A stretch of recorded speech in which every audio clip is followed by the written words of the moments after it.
Hello दोस्तों, मैं आपका दोस्त। आज मैं आपके लिए अर्थमेटिक का बहुत ही बढ़िया चैप्टर परसेंटेज को लेके आया हूँ। और दोस्तों ये क्लास 1 होने वाला है और आपको बहुत ही मज़ा आने वाला है।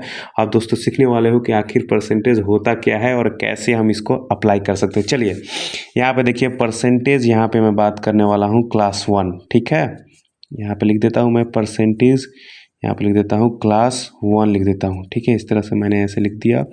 और ये जो है एसएससी का जो है मैथ स्पेशल है, याद रखिएगा, एसएससी मैथ स्पेशल। ठीक है, आपको एसएससी में जो मैथ पूछा जाता है वो आपका परसेंटेज पूछा जाता है, वो मैं आपको बताने वाला हूँ। ठीक है दोस्तों, तो पहले समझते हैं कि आखिर परसेंटेज होता क्या है। ठीक है, देखिए समझिए, परसेंटेज का मतलब होता है प्रतिशत।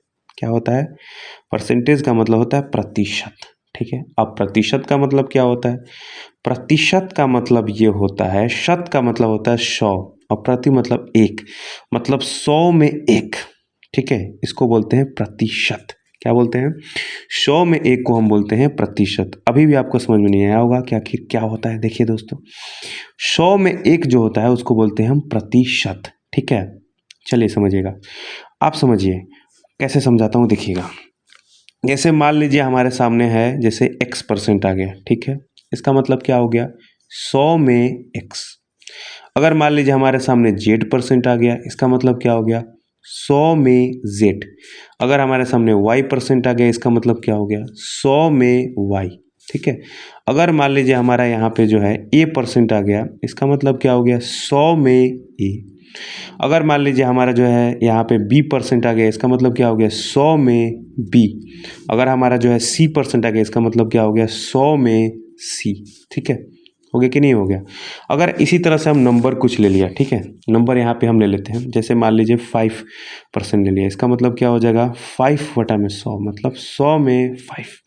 अगर यहाँ पे 15% ले लिया, इसका मतलब क्या हो गया? 15/100, मतलब 100 में 15। अगर यहाँ पे हमने 30% ले लिया तो क्या हो जाएगा? 30/100, इसका मतलब हो गया कि 100 में 30। दोस्तों ये मतलब है परसेंटेज का मतलब। ठीक है, और परसेंटेज को हम ऐसे देखिए, इससे डिनोट करते हैं। ये है आपका डिनोट करने वाला परसेंटेज को।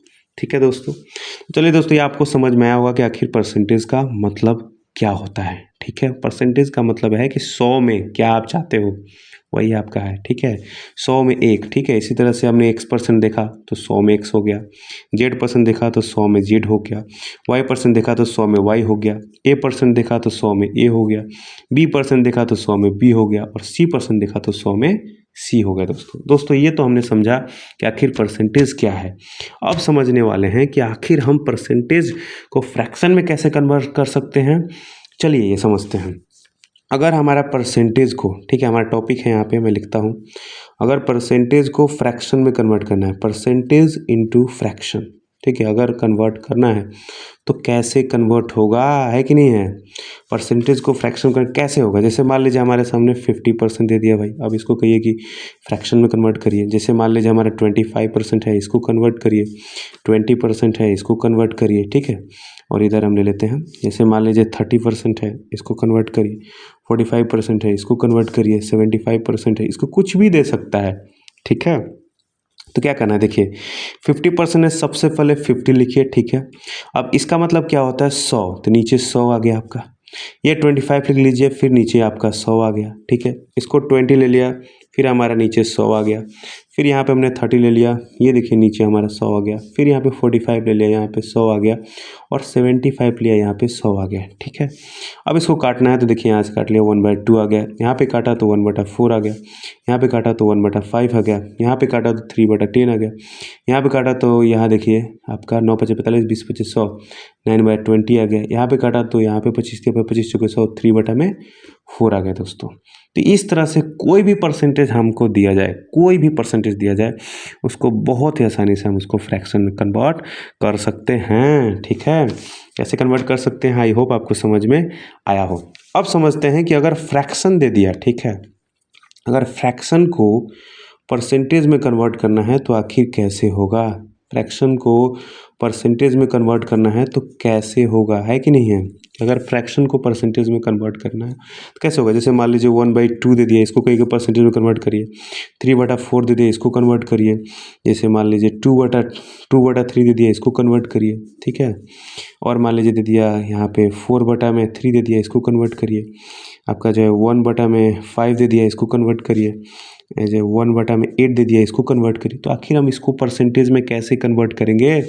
तो 1/2 है, इसको परसेंट में कन्वर्ट करना है, 100 से गुना करिए तो कितना हो गया? 50%, है कि नहीं? इसको भी 3/4 को 100 से गुना करिए तो क्या हो जाएगा? यहाँ से काटिए तो कितना हो गया आपका? 75%, ठीक है। 2/3 है, इसको 100 से गुना किया आपने तो कितना हो गया? 200/3%। जैसे मान लीजिए 4/3 है, इसको आपने 100 से गुना किया तो कितना हो गया? 400/3%। इसको कन्वर्ट किया 1/5 को 100 से गुना किया तो कितना हो गया? यहाँ से 20-25 और 20%। और 1/8 को 100 से गुना किया तो कितना हो गया आपका? यहाँ काटिए, 4 से काटिए, 4 दूनी 8 और 25 चौके 100, 25/2%। तो इस तरह से आप बहुत आसानी से आप परसेंटेज को फ्रैक्शन में कन्वर्ट कर सकते हो, ठीक है, पहला पॉइंट। और आप चाहो तो फ्रैक्शन को परसेंटेज में कन्वर्ट कर सकते हो, बहुत ही आसानी से दोस्तों आप इसको कन्वर्ट कर सकते हो, ठीक है। तो आप परसेंटेज को फ्रैक्शन में कन्वर्ट कर सकते हो, ठीक है। और आप चाहो तो फ्रैक्शन को परसेंटेज में बहुत ही आसानी से कन्वर्ट कर सकते हो दोस्तों। तो ये रहा ये क्लास 1, देखिए परसेंटेज का क्लास 1 SSC मैथ स्पेशल है, ठीक है। क्लास 1 है जिसमें मैंने बताया कि परसेंटेज क्या होता है, परसेंटेज को फ्रैक्शन में कैसे कन्वर्ट कर सकते हैं और फ्रैक्शन को परसेंटेज में कैसे हम कर सकते हैं दोस्तों। ये बहुत ही बढ़िया तरीके से मैंने बताया और दोस्तों अच्छा लगा तो आप बाकियों के साथ भी शेयर कर सकते हो। और दोस्तों ये रहा हमारा पहला क्लास। अगले क्लासेस में और भी सीखेंगे कि आखिर परसेंटेज क्या होता है, अलग अलग क्वेश्चंस को लगाएंगे और हम सीखने की कोशिश करेंगे कि आखिर परसेंटेज क्या होता है और आसानी से जो है एग्ज़ाम में हम क्वेश्चंस को टैकल कर सकते हैं। तो ये रहा आपके लिए दोस्तों। आप सभी का बहुत बहुत धन्यवाद मुझे सुनने के लिए दोस्तों। तो ये रहा पहला क्लास 1, आपका पूरे दिल से धन्यवाद।